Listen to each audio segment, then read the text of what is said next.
जय माता दी मित्रों माँ कालका एस्ट्रोलॉजी चैनल में आप सभी का हार्दिक स्वागत है। अगर आपने चैनल को सब्सक्राइब नहीं किया है तो चैनल को सब्सक्राइब करें और बेल आइकन को प्रेस करें ताकि आप हमारी लेटेस्ट वीडियो को देख सकें।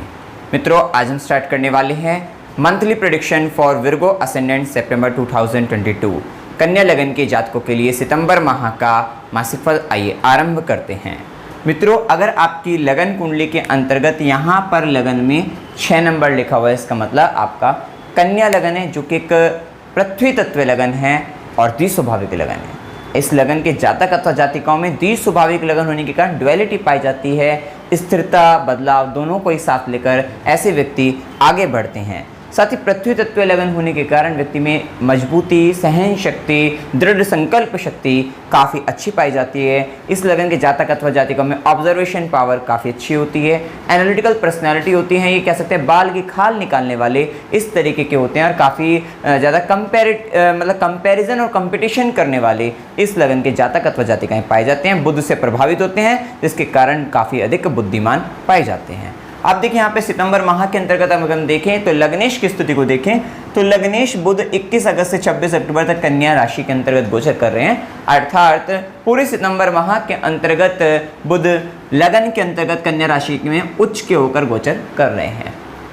अब देखिए, लग्नेश का लगन में या कर्मेश का लगन के अंतर्गत गोचर, ये एक बहुत ही अच्छी स्थिति है कि यहाँ पर कह सकते हैं कि स्वास्थ्य की दृष्टि से बहुत ही अच्छा रहेगा। विशेषकर इसलिए कहा है स्वास्थ्य की दृष्टि से क्योंकि राहु अष्टम भाव के अंतर्गत जो गोचर कर रहे थे, और अभी अगर हम इससे पहले देखें अगस्त के अंतर्गत 21 से पहले अगर हम देखेंगे तो बुध 12वें में गोचर कर रहे थे, जो स्वास्थ्य की दृष्टि से अच्छा नहीं था। लेकिन जब लग्नेश लगन पर गोचर करेंगे तो अब ये समय सितंबर माह के अंतर्गत स्वास्थ्य की दृष्टि से अच्छा देखा जाएगा। स्वयं की उन्नति देखी जाएगी, स्वयं की तरक्की वृद्धि देखी जाएगी। कह सकते हैं पर्सनैलिटी को लेकर भी काफ़ी अधिक प्रयास किए जाएंगे और वहाँ पर विशेषकर आपकी सामाजिक तौर पे छवि भी सुधरती और अच्छी होती हुई, बेहतर होती हुई नज़र आ रही है। और आपकी बौद्धिक क्षमता में काफ़ी अधिक बढ़ोतरी होगी। कह सकते हैं कि आप अपने इंटेलिजेंस का काफ़ी अच्छा यूज़ कर सकेंगे, जिसके कारण आप अपने बहुत से निर्णय जो आपके पहले अटके हुए थे उनको ले सकेंगे और ये सब स्थिति यहाँ पर काफ़ी अच्छी होती हुई दिखाई देगी। कुल मिलाकर ये समय आपके कार्य क्षेत्र के अंदर भी देखिए कर्म भाव का स्वामी लगन पर आकर आपके काम खुद से जुड़े हुए होंगे। कह सकते हैं आप स्वयं के लिए काफ़ी अधिक मेहनत, काफ़ी अधिक प्रयास करते हुए नजर आएंगे और अपने इंटेलिजेंस से कह सकते हैं, अपनी बुद्धि से कह सकते हैं कि वहाँ से आप कुछ बड़ा करने वाले हैं। इस तरीके से आप समझ सकते हैं, मतलब आपकी खुद से ही जो खुद की स्किल्स हैं उससे ही आप कुछ बेहतर और कुछ अच्छा करने वाले हैं, क्योंकि इसके ऊपर गुरु की भी दृष्टि यहाँ पर रहेगी। तो एक बहुत ही अच्छा कॉम्बिनेशन होने वाला है। कार्य क्षेत्र में भी तरक्की का, उन्नति का समय यहाँ पर ये दिखाई देता है। ये समय आपके लिए काफ़ी बेहतर परिणाम देने वाला रहेगा। आप अपने आप को काफ़ी कह सकते हैं थोड़ा आपके स्वाभिमान में भी वृद्धि होती हुई दिखाई देगी, क्योंकि लग्नेश उच्च का होना, कर्म स्थान का स्वामी उच्च का होना, आपके जो काम होंगे उसको अप्रिशिएट किया जाएगा, आपका नेम एंड फेम बढ़ेगा। ये कुल मिलाकर ये स्थिति अच्छी रहेगी। खासकर जब तक सूर्य 12वें घर के अंतर्गत है, थोड़ा सा वहाँ पर दिक्कत है। इसका जैसे ही सूर्य लगन पर आ जाएंगे तो ये और अधिक आपके नेम एंड फेम को बढ़ाने वाले रहेंगे और आपके खुद के स्वाभिमान में कॉन्फिडेंस लेवल काफ़ी अधिक आपका हाई हो जाएगा। देखिए यहाँ पर अगर हम देखते हैं तो सूर्य के प्रभाव को जाने तो सूर्य 17 सितंबर तक सूर्य सिंह राशि में 12वें का स्वामी बनकर 12वें में गोचर कर रहे हैं। इसी के साथ क्योंकि 12वें के घर में शुक्र भी है और जो कि 24 सितंबर तक रहेंगे, जो कि भाग्य के स्वामी बनकर हैं। तो कह सकते हैं कि शुरुआती समय के अंतर्गत सितंबर माह के में खासकर जब तक सूर्य भी 12वें घर के अंतर्गत हैं और शुक्र भी 12वें घर में है, तो ये कह सकते हैं कि विदेश से जुड़े हुए काम जो आपके अटके हुए हैं वो होते हुए दिखाई देंगे। विदेश से तरक्की, विदेश से लाभ आपको हो सकता है। तो वहाँ पर कहीं ना कहीं फ़ायदा आपको हो सकता है कि आपकी भाग्य वृद्धि आपको हो सकता है कि किसी आप MNC या इंटरनेशनल कंपनी वगैरह के अंतर्गत अगर आप जॉब इंटरव्यू दें तो वहाँ पर आपको सफलता मिलने के काफ़ी अधिक संभावनाएं भी हो सकती हैं। मतलब वहाँ से संबंधित आपको भाग्य वृद्धि आपको देखने को मिलेगी। तो ये समय वहाँ के लिए ज़्यादा अच्छा रहेगा। सरकारी क्षेत्रों में थोड़ी सी दिक्कतें आपको 17 सितंबर तक रह सकती है, तो उसका ध्यान रखिएगा। और खासकर पिता को लेकर भी कष्ट रह सकता है, क्योंकि सूर्य भी 12वें घर के अंतर्गत 17 सितंबर तक रहेंगे और अष्टम भाव में राहु भी है और अष्टमेश और नवम से सप्तमेश मतलब मंगल ये नवम भाव पर जो गोचर कर रहे हैं, पिता के लिए कष्ट देने वाले हैं, पिता का मारक बनकर ये पिता को कष्ट दे सकते हैं। तो अब यहाँ पर जन्म कुंडली पर निर्भर करेगा, ऐसा नहीं है हर एक के लिए रहेगा, तो जन्म कुंडली पर निर्भर करेगा। अगर दशा अंतर्दशा इस तरीके की है तो पिता को कष्ट होने की प्रबल संभावना यहाँ पर बनती हुई दिखाई देगी, और गुरुजनों से मतभेद हो जाना या पिता से भी आपका गुस्सा ज़्यादा होना, उनके साथ में आपस में मतलब कहीं ना कहीं एग्रेशन बढ़ जाना और विचारों में मतभेद की स्थिति हो जाना। तो इस तरीके की स्थिति गुरु के साथ भी होती है, पिता के साथ भी होती है। और ये कष्ट आपके अगर आप हायर एजुकेशन में, तो वहाँ पर भी ये स्थिति देखने को मिल सकती है कि हायर एजुकेशन के अंतर्गत बड़ी परेशानियों का सामना आपको करना पड़ रहा है। तो ये बात भी आपको देखनी है। इसी के साथ देखिए, जैसे कि हम पहले सूर्य के प्रभाव को जान रहे थे, तो सूर्य फिर 17 सितंबर के बाद सूर्य लगन के अंतर्गत गोचर करेंगे, और सूर्य का प्रभाव ये काफ़ी अच्छा रहेगा। व्ययिश बनकर है, थोड़ा सा आपके लिए मतलब आपका हो सकता है कि खर्चा वगैरह आपका होता रहे, क्योंकि खर्चे की संभावना तो जब से शुक्र भी 12वें में तब भी स्थिति बनती है, और उसके बावजूद भी वहाँ पे आगे भी थोड़ा खर्चे की स्थिति तो अभी ठीक होती हुई नहीं दिख रही है, तो वो स्थिति बनने की तो भी संभावना दिखाई देती है। साथ ही सूर्य का लगन पर जो प्रभाव रहेगा, तो क्योंकि जब तक बुध स्वराशि उच्च के हैं, तो बुध तो रहेंगे अभी अक्टूबर तक, तो इसमें कोई ऐसी सूर्य के प्रभाव में कोई हेल्थ वगैरह को लेकर बहुत अधिक नेगेटिव स्थिति नहीं रहेगी, क्योंकि जब तक बुध उच्च के हैं तब तक ये संभाले रखेंगे, ऐसा आप समझ सकते हैं। सूर्य के प्रभाव में आपकी स्वतंत्र विचारधारा आपकी बढ़ती हुई दिखाई देगी, अहम की वृद्धि बढ़ सकती है, क्योंकि सूर्य का प्रभाव हो गया, बुध भी उच्च के हो गए, साथ ही गुरु की दृष्टि आ गई, तो ये कुल मिलाकर प्रभाव अहंकार में वृद्धि कर सकता है, स्वतंत्र विचारधारा में वृद्धि कर सकता है, आपकी जिम्मेदारियां बढ़ती हुई दिखाई देंगी, और आपका मान सम्मान पद प्रतिष्ठा की जो चाह है वो काफ़ी अधिक बढ़ जाएगी, ऐसा यहाँ पर कह सकते हैं। ये प्रभाव आपको देखने को मिलेगा। ऊर्जा काफ़ी अधिक रहेगी, उस ऊर्जा का सही तरीके से कार्य क्षेत्र के अंतर्गत इस्तेमाल अगर आप करेंगे तो विशेषकर आपके लिए लाभप्रद रहेगा, तो इस बात का आपको विशेष तौर पर ध्यान देने की यहाँ पर आवश्यकता रहेगी। इसी के साथ सूर्य का प्रभाव ले तो ऊर्जा का, जैसा कि हमने बताया है, तो थोड़ा आपको ध्यान रखना है कि गुस्सा कम हो, मतलब अपने क्रोध पर नियंत्रण रखना, इस बात का आपको विशेष ध्यान देने की आवश्यकता रहेगी। मंगल के प्रभाव को जैसा कि हमने बताया, पिता के लिए, गुरु के लिए हायर एजुकेशन में कष्ट का कार्य करने वाले हैं। साथ ही मंगल की अगर हम दृष्टियों को देखें तो मंगल की दृष्टि, चौथी दृष्टि 12वें घर पर रहेगी, जहाँ पर शुक्र भी हैं। तो देखिए इसके कारण, और क्योंकि शुक्र का जो प्रभाव रहेगा वो 24 सितंबर तक है, तो यहाँ पर ये थोड़ा सा काम वासना में वृद्धि कर सकता है, और व्यर्थ के खर्चे आपके बढ़वा सकता है, व्यर्थ के झगड़ों में फंसने से बचिएगा, और व्यर्थ का परिश्रम मतलब हार्डवर्क काफ़ी इस तरीके की स्थितियाँ आपके जीवन में आ सकती हैं। साथ ही मंगल की दृष्टि यहाँ पर देखें तो मंगल अपने ही घर को देखते तृतीय भाव पर, तो विशेषकर आपको साहसी बना देंगे, पराक्रमी बना देंगे, ऊर्जावान बना देंगे, छोटे भाई बहनों से संबंधित कुछ लाभ भी करा सकते हैं, लेकिन उनके साथ थोड़े कुतर्क होने के बाद में आपको लाभ मिलता हुआ दिखाई दे सकता है। छोटी छोटी यात्राओं से आपको फायदा हो सकता है, लेखन संबंधित कार्यों में आपकी ऊर्जा काफ़ी अधिक लगती हुई दिखाई देगी, ऐसा यहाँ पर कह सकते हैं। क्यों ऐसा कहा? क्योंकि गुरु की भी नवी दृष्टि तृतीय भाव पर है। आपका भाग्य इस समय अगर देखा जाए, गुरु की नवी दृष्टि से कहीं ना कहीं भाग्य पता लग जाता है कि वहाँ से आपको भाग्य वृद्धि की संभावना ज़्यादा रहती है। तो गुरु की नवी दृष्टि तृतीय भाव पर भी है, और मंगल का भी इस समय तृतीय भाव पर प्रभाव है। तो ये तो बात है कि मंगल ने वहाँ पर आपको ऊर्जा उस भाव से संबंधित आपको दी है कि उस कार्य को अगर आप करते हो तो आपको फायदा हो जाएगा। तृतीय भाव में अगर आप कह सकते हैं सॉफ्टवेयर से संबंधित भी अगर आप कार्य करें तो वहाँ पर भी आपको फायदा हो सकता है। कम्युनिकेशन से रिलेटेड चीज़ों में आपको फायदा हो सकता है, और सोशल मीडिया से जुड़कर कुछ कार्य कर रहे हैं, न्यूज़ मीडिया एडवर्टाइजमेंट रिलेटेड, वहाँ से मतलब इन सब से जुड़कर अगर आप काम कर रहे हैं, लेखन संबंधित कुछ कार्य कर रहे हैं, तो वहाँ पर आपको फायदा होने के, छोटे भाई बहन के साथ जुड़कर कुछ कार्य कर रहे हैं तो वहाँ पर विशेषतः आपकी भाग्य वृद्धि यहाँ पर देखने को मिलती है। और मंगल की दृष्टि है तो विशेषकर फायदेमंद यहाँ पर दिखाई दे रही है। थोड़ा सा बस कुतर्क हो सकता है। और मंगल की 8वीं दृष्टि ये चतुर्थ भाव पर रहेगी, तो मंगल की 8वीं दृष्टि वैसे तो अपने मित्र के घर को देख रहे हैं, लेकिन मंगल की 8वीं दृष्टि के कारण व्यक्ति की जो आंतरिक रूप से सुख की बात करें वहाँ पर कष्ट आता है, वहाँ पर दिक्कत आती है, मन की शांति को भंग, मन के अंतर्गत एक कह सकते हैं बदले की भावना आ जाना, रिवेंज की भावना आ जाना, इस तरीके की मतलब जो उतावलापन भी कह सकते हैं, वो सब चीज़ें यहाँ पर देखने को मिल सकते हैं। घर के अंतर्गत व्यक्ति कुछ कलह की स्थिति बना देता है या कलह की स्थिति बन जाती है उसके घर में, ऐसी स्थिति भी यहाँ पर बनने की संभावना होती है। इसके बाद देखिए बुध के प्रभाव को हम जान चुके हैं, शुक्र के प्रभाव को जानिए। तो शुक्र भाग्येश भी हैं और शुक्र द्वितेश भी हैं, अर्थात तो शुक्र का कार्य यहाँ पर भाग्य के लिए भी है, आपके पिता से संबंधित भी। जैसे कि मैंने बताया कि शुक्र भी 12वें घर में और सूर्य भी 12वें घर में, और मंगल का नवम भाव में, तो खास ध्यान रखना है आपको आपके पिता का, अपने फादर का विशेष ध्यान रखने की यहाँ पर आवश्यकता दिखाई देती है, क्योंकि खुद नवमेश 12वें घर के अंतर्गत जा रहे हैं, सूर्य भी 12वें घर के अंतर्गत हैं और अष्टमेश खुद नवम भाव में आ रहे हैं, तो पिता से संबंधित कष्ट आने की संभावना ज़्यादा बनेगी। तो शुक्र का प्रभाव देखिए भाग्य के, ये तो बात है कि आपको फॉरेन से रिलेटेड चीज़ों में आपको फ़ायदा दिला सकते हैं शुक्र, वहाँ पर आप धन भी वहीं से कमा सकते हैं, पैसा भी वहाँ से कमा सकते हैं, ये भी स्थिति यहाँ पर देखने को मिलेगी। हो सकता है कि आप हायर एजुकेशन को लेकर आप फॉरेन वगैरह चले जाएं, वो भी स्थिति हो सकती है। और यहाँ पर शुक्र के प्रभाव के कारण आप लग्जरियस जो आइटम हैं वहाँ पर ज़्यादा खर्चा, ब्रांडेड चीज़ों पर ज़्यादा खर्चा कर सकते हैं, अपने भौतिक सुखों पर ज़्यादा खर्चा करते हुए दिखाई दे सकते हैं। ये प्रभाव आपको देखने को मिलेगा और खासकर आप कामुक प्रवृत्ति आपके जीवन में ज़्यादा बढ़ती, सेक्सुअल एक्टिविटी वगैरह बढ़ सकती है, इस तरीके की संभावना यहाँ पर देखने को मिलेगी। धन का अधिक व्यय आप करते हुए दिखाई दे रहे हैं, क्योंकि शुक्र द्वितीयेश बनकर 12वें घर से संबंध बना रहे हैं और ये स्थिति यहाँ पर देखने को मिलेगी। इसके साथ शुक्र का प्रभाव, शुक्र सिंह से कन्या राशि के अंतर्गत 24 सितंबर के बाद लगन पर आ जाएंगे, जो कि आपको काफ़ी अधिक क्रिएटिव बना सकते हैं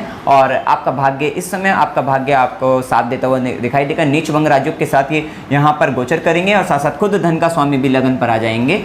तो ये आपकी एक बात तो तय है कि ये जो तरक्की होने वाली है, जो लाभ मिलने वाला है, किसी दूसरे के कारण नहीं, ये स्वयं के ही इंटेलेक्ट, आप कुछ दिमाग ऐसा लगाने वाले हैं जिससे आप अपना बड़ा लाभ करने वाले हैं, ऐसा आप यहाँ पर समझ सकते हैं। और ये आपको विशेषतः आपको धन लाभ और आपको क्रिएटिव बनाता हुआ दिखाई दे रहा है। शुक्र आर्टिस्टिक एंड क्रिएटिव टैलेंट आपके जीवन में वृद्धि हो जाएगी और कुछ हो सकता है कि आप शुक्र के प्रभाव में आप प्रेम संबंधों के अंतर्गत भी ज़्यादा पड़े, ऐसा प्रभाव देख सकते हैं, क्योंकि शनि भी वक्री अवस्था में पंचम भाव के अंतर्गत गोचर कर रहे हैं, ये भी एक प्रभाव यहाँ पर देखने को मिलता है। थोड़ा ड्युअलिटी आ जाती है, रिलेशनशिप के अंतर्गत आपको ड्युअलिटी देखने को मिल सकती है। सप्तम भाव के अंतर्गत गुरु भी वक्री है, पंचम भाव में शनि भी वक्री है, तो ये कहीं ना कहीं ड्युअलिटी की ओर अग्रसर आपको कर सकता है। और खुद लगन ही द्विस्वाभाविक लगन होता है और बुध भी उच्च के होकर लगन में, वो भी ड्वेल साइन के अंतर्गत हैं, तो ये स्थिति भी यहाँ पर देखने को मिल सकती है, क्योंकि सूर्य भी, बुध भी, शुक्र भी प्रेम भाव के प्रेम के कारक ग्रह जो शुक्र हैं वो भी लगन के अंतर्गत, ये भी कन्या राशि के अंतर्गत है। तो कहीं ना कहीं ड्युअलिटी तो देखने को अब रिलेशनशिप में प्रेम संबंधों के अंतर्गत देखने को मिल सकती है, ऐसी स्थिति यहाँ पर हो सकती है। इसके बाद देखें यहाँ पर गुरु के प्रभाव को जाने, तो गुरु सप्तमेश हैं, तो गुरु सप्तमेश होकर सप्तम भाव के अंतर्गत बेशक वक्री है, लेकिन ये आपको विवाह करा सकते हैं और खासकर क्योंकि शनि की भी दृष्टि पड़ रही है, तो विवाह के प्रबल योग यहाँ पर बनते हुए दिखाई दे रहे हैं और विवाह के लिए अच्छा है। रिलेशन पार्टनरशिप के लिए भी, मतलब पार्टनरशिप भी होने के योग हो सकते हैं, ये निर्भर करता है आपके जन्म कुंडली पर, चार्ट पर निर्भर करेगा ही। व्यापार के लिए बहुत अच्छा समय है। देखो व्यापार के कारक बुध उच्च के हो रहे हैं और सप्तमेश सप्तम भाव के अंतर्गत हैं और गुरु का भी आशीर्वाद मिल गया है, शनि की भी दृष्टि सप्तम भाव पर है। व्यापार करने के भी प्रबल योग इस समय के अंतर्गत बनते हुए दिखाई देते हैं। थोड़ा सोच विचार कर अपना, मतलब अपनी यहाँ पर ध्यान देकर अच्छे से आप यहाँ पर सोच विचार कर अगर आप कार्य करेंगे, व्यापार करेंगे, तो यहाँ पर विशेष उन्नति होने के योग बनते हैं। इसी के साथ देखिए गुरु की दृष्टियों में अमृत है, गुरु की दृष्टि आय भाव पर है, शनि का भी प्रभाव आय भाव पर है, विशेषकर आय में वृद्धि, इनकम बढ़ने के और साथ साथ उस समय जॉब नौकरी वगैरह मिलने के भी काफ़ी अच्छी संभावना यहाँ पर देखने को मिलेगी। और गुरु की दृष्टि लगन पर भी है, तो जिसके कारण, और शनि वक्रियों पर भी लगन पर, मतलब कहीं ना कहीं आपकी खुद की सामाजिक तौर पर छवि भी बढ़ेगी, आपकी नॉलेज आपकी बढ़ती हुई दिखाई देगी, आपका ज्ञान में वृद्धि होगी, इस तरीके का प्रभाव यहाँ पर कह सकते हैं। विशेषकर आपको एक अच्छा ऐसा ज्ञान आपको प्राप्त हो सकता है जिससे आप आगे चलकर एक ऐसी स्किल्स आपको मिल सकती है जिससे आप आगे चलकर काफ़ी अधिक बड़ा पैसा आप कमा सकते हैं। साथ ही गुरु की नवी दृष्टि भाग्य की दृष्टि आपके तृतीय भाव पर है, जो कि आपको बताया भी है कि छोटे भाई बहन से आपको भाग्य की वृद्धि हो सकती है। साथ ही आपको लेखन संबंधित कार्य, कम्युनिकेशन से रिलेटेड कार्य, न्यूज़ मीडिया, एडवर्टाइजमेंट, इनसे संबंधित कुछ कार्य या सॉफ्टवेयर से रिलेटेड वहाँ पर आपको अच्छी कमाई, आपकी मतलब अच्छा लाभ आप वहाँ पर अर्जित कर सकते हैं। किसी भी तरीके से लाभ, देखो ये ऐसा नहीं होता केवल धन से संबंधित, कहीं ना कहीं किसी और भी तरीके से आपको विशेष वहाँ पर लाभ आपको प्राप्त हो सकता है। इसके बाद देखिए शनि के प्रभाव को जाने, तो शनि पंचमेश भी है, शनि षष्ठम भाव के भी स्वामी है। एक बात और है यहाँ पर गुरु का प्रभाव, गुरु चतुर्थ भाव के स्वामी होकर भी सप्तम में है। आपकी समय जो प्रसन्नता, आपकी खुशी भी आपके व्यापार में हो सकती है, लाइफ पार्टनर में हो सकती है, रिलेशनशिप के अंतर्गत हो सकती है, वहाँ पर संभावनाएं ज़्यादा दिखाई देती है। और इस समय के अंतर्गत शनि का प्रभाव देखें तो शनि स्वराशि है, लेकिन वक्री अवस्था में है, पंचम भाव के अंतर्गत है, तो कुछ ऐसी जिम्मेदारी संतान से संबंधित आपके ऊपर आएगी जो कहीं ना कहीं कुछ मतलब हो सकता है कि जो पहले आपने टाल दी हो, तो वो सब काम आपको पूरे करते हुए आप देखेंगे कि उन जिम्मेदारियों को आप पूरा करना चाहेंगे, तो वो प्रभाव आपको देखने को मिलेगा। संतान और आपके बीच में कुछ ड्युअलिटी, कुछ ऐसे संबंध आप कह सकते हैं, प्रेम संबंधों के बीच में कुछ ड्युअलिटी जैसे संबंध, दोहरे मत आपके जीवन में वहाँ आ सकते हैं, ये प्रभाव देखने को मिल सकता है। पंचम भाव में शनि का प्रभाव आपको ज्ञान तो देगा, रिसर्च काम आपको करा सकता है, रिसर्च के कार्य में आपको वृद्धि हो सकती है, ऐसा भी कह सकते हैं। और एक प्रभाव और यहाँ पर अगर हम कहें तो शनि का काम थोड़ा दुख देकर किसी भी चीज़ को सिखाने का होता है, तो कुछ ऐसे जीवन के अंतर्गत पंचम से संबंधित मतलब संतान, ज्ञान, शिक्षा, एजुकेशन, यहाँ पर कुछ ऐसे आपको थोड़ा दुख मिलेगा, उसके बाद आप सीख कर आप आगे बढ़ते हुए नजर आएंगे। और अगर आप इन्वेस्टमेंट की ओर आगे बढ़ते हैं तो लॉन्ग टर्म इन्वेस्टमेंट करें तो उससे आपको लाभ आपको प्राप्त होगा। शनि की तीसरी दृष्टि से संघर्ष रहता है जो कि सप्तम भाव पर है। वैसे तो गुरु वहाँ पर आपके सप्तम को बचाए रखेंगे, बचाने का पूर्ण प्रयास कर रहे हैं। शनि की दृष्टि में संघर्ष रहता है, एक स्ट्रगल आपको आपके लाइफ पार्टनर से रिलेटेड, बिजनेस पार्टनर से रिलेटेड, व्यापार से संबंधित, बिजनेस से संबंधित आपको मिल सकता है। साथ ही शनि की सीधी दृष्टि आय भाव पर पड़ रही है, तो शनि का प्रभाव जब आय भाव पर रहेगी तो आय में थोड़ा सा शॉर्ट मतलब स्मॉल पैकेजेस आपके बढ़ सकते हैं, ऐसा कह सकते हैं। एकदम से बड़ा धन लाभ न मिलकर स्मॉल पैकेजेस के रूप में आपका इंक्रीमेंट आपका हो सकता है, ऐसा आप समझ सकते हैं। शनि की 10वीं दृष्टि द्वितीय भाव पर है, परिवार की विशेष बड़ी जिम्मेदारी आपके ऊपर आ सकती है। और जैसे ही लगन पर सूर्य का प्रभाव भी आता है और तो वहाँ पर कहीं ना कहीं पारिवारिक बड़ी जिम्मेदारी आपके ऊपर आ सकती हैं। और विशेषकर आपको धन को संचित करने के लिए आपको विशेष प्रयास इस समय के अंतर्गत करना पड़ेगा, ऐसा यहाँ पर कहा जाएगा। इसी के साथ देखिए राहु केतु के प्रभाव को जाने तो केतु का प्रभाव द्वितीय भाव के अंतर्गत थोड़ा सा वाणी पर आपको मतलब कुछ भी बोलते वक्त नियंत्रण बनाकर बोलना है, क्योंकि वो सच होने की संभावना ज़्यादा हो सकती है, इस बात का ध्यान रखना है आपको। और साथ ही राहु भी अष्टम भाव के अंतर्गत हैं, तो अष्टम भाव के अंतर्गत राहु लगन से अष्टम में, तो थोड़ा मानसिक रूप से शांति व्यक्ति को, छोटी छोटी बातें व्यक्ति को बड़ी परेशान करने लग जाती है। हो सकता है दिक्कतें कम हो, लेकिन उस छोटी छोटी दिक्कतें आपके लिए बड़ी प्रॉब्लम बन जाती है। इस तरीके का आप व्यवहार करने लग जाते हैं। और क्योंकि सप्तम से द्वितीय में है तो पति या पत्नी मतलब जीवन साथी झूठ बोल सकता है और पार्टनर झूठ बोल सकता है, इस तरीके प्रभाव आप उनको देख सकते हैं। और क्योंकि ये राहु द्वितीय भाव में ससुराल पक्ष के अंतर्गत कुछ माया, कुछ छल कपट वहाँ पर हो सकते हैं, ऐसी स्थिति आप वहाँ पर देख सकते हैं, तो ये प्रभाव आपको देखने को मिलेगा। और ये थोड़ा स्वास्थ्य संबंधित परेशानियों के लिए और अचानक से कुछ दिक्कतें आ जाना, सडन तरीके से एक्सीडेंट वगैरह, इस तरीके ये निर्भर करेगा आपकी जन्म कुंडली वगैरह पर, तो ये आप ध्यान देने की आवश्यकता वहाँ पर रहेगी। थोड़ा राहु अष्टम में बंधनकारी भी, व्यक्ति एक बंधन महसूस करता है और कितनी बार कुछ गलत काम में अगर पड़ जाए तो वहाँ पर बंधन भी हो जाता है उसको, तो वो स्थिति अगर आपको ध्यान रखने की आवश्यकता है। और स्वास्थ्य संबंधित चीज़ों पर राहु के प्रभाव के कारण है दिक्कत, लेकिन अभी लग्नेश उच्च के जब तक रहेंगे तो वो इतना आपको राहु ये इम्पैक्ट नहीं डालेगा, बचाव की स्थिति में आप रहेंगे। क्योंकि गुरु की दृष्टि लगन पर है तो आप ये बात तो तय है, कोई भी दिक्कत अगर आएगी तो आप बचे रहेंगे, क्योंकि गुरु की सीधी दृष्टि आपके लगन पर है। आपको देखना है आप कहीं ना कहीं एक गुरु के सानिध्य में रहकर अपने आप को आगे बढ़ा रहे हैं, सीख रहे हैं, आगे बढ़ रहे हैं, तो वहाँ पर आपको दिक्कत नहीं आएगी। शुभ दिन 1 से 2, 2 से 4, 10 से 13, 15 से 17, 17 से 20, 20 से 22, 25 से 27 ये दिन आपके लिए शुभ हैं। शुभ दिनों के अंतर्गत कोई भी शुभ कार्य करना है आप कर सकते हैं, आपको विशेष लाभ प्राप्त होगा।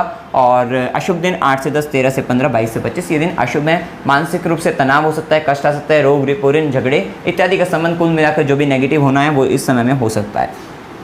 खासकर जब चंद्र और केतु और चंद्र और शनि भी आएंगे तो वो भी दिन अच्छे तो होंगे, जैसे हमने कुछ शुभ दिनों में भी अगर लिखे हैं तो वहाँ पर मानसिक रूप से तो अशांति तब भी रहती है। चंद्र केतु का संबंध जैसे कि तुला में 1 से 2 को भी होगा और 27 से 29 को भी होगा, तो यहाँ पर मानसिक अशांति तो रहेगी, लेकिन धन भाव में जाएंगे तो वहाँ पर फायदा भी कराने वाले रहेंगे। इसी प्रकार चंद्रमा और शनि का जो संबंध मकर के अंतर्गत 6 से 8 को भी होगा, तो थोड़ा सा यहाँ पर भी शनि चंद्र राहु तो रहेंगे, ये तो लिखा हुआ है, तो यहाँ पर भी मानसिक रूप से तनाव रहता है। इसके साथ यात्रा के योग, अकस्मात यात्रा हो सकती है 8 से 10, 13 से 15 की, और गुरु के आश्रम जाने का संबंध आ सकता है, अस्पताल का संबंध हो सकता है, व्यय के लिए यात्रा खर्चा ज़्यादा हो सकता है, 22 से 25 का समय हो सकता है, और धार्मिक यात्रा 15 से 17 की हो सकती है। मनोरंजन के लिए यात्रा करना चाहते हैं 10 से 13 की हो सकती है। कष्ट के साथ यात्रा 2 से 4, 29 से 1। वैसे भी मनोरंजन के लिए यात्रा ये समय एंटरटेनमेंट के लिए भी वैसे भी अच्छा रहेगा, क्योंकि 10 से 13 को अगर देखें तो ये यहाँ पर मीन राशि के अंतर्गत गुरु गोचर, ये चंद्रमा गोचर करेंगे,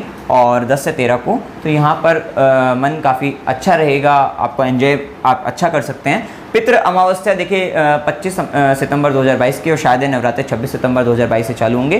तो आप पितृ अमावस्या से संबंधित एक उपाय हमने अपनी वीडियो में यहाँ पे चैनल पर दिया हुआ है, पहले वीडियो बन चुकी है उसकी, तो वो आप देख सकते हैं। और अगर आप अपने पितरों से संबंधित कुछ भी कार्य नहीं करते तो वो एक उपाय तो आपको अवश्य करना चाहिए। वो एक जनरल रेमेडी है जो सब कर सकते हैं बिना किसी दिक्कत के, और फिर उससे आप अपने पितरों की ब्लेसिंग आप ले सकते हैं, आशीर्वाद आप उनका प्राप्त कर सकते हैं, जो कि बेहद आवश्यक है किसी भी कार्य को करने से पहले। करने के लिए उपाय क्या करने चाहिए आपको? ओम नमो नारायण इस मंत्र, देखो यहाँ पर सबसे अधिक नेगेटिव अगर चल रहा है तो राहु ही चल रहे हैं, तो ओम नमो नारायण इस मंत्र का जाप करते रहिएगा आप।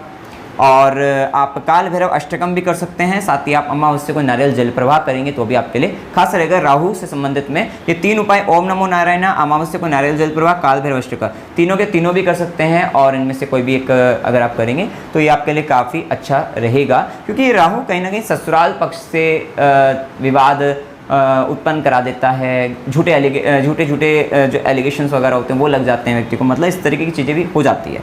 हनुमान चालीसा का पाठ आप करते रहिएगा। तो मित्रों, अगर जानकारी अगर आपको अच्छी लगी वीडियो को लाइक कीजिएगा, शेयर कीजिएगा और चैनल को सब्सक्राइब कीजिएगा। जय माता दी।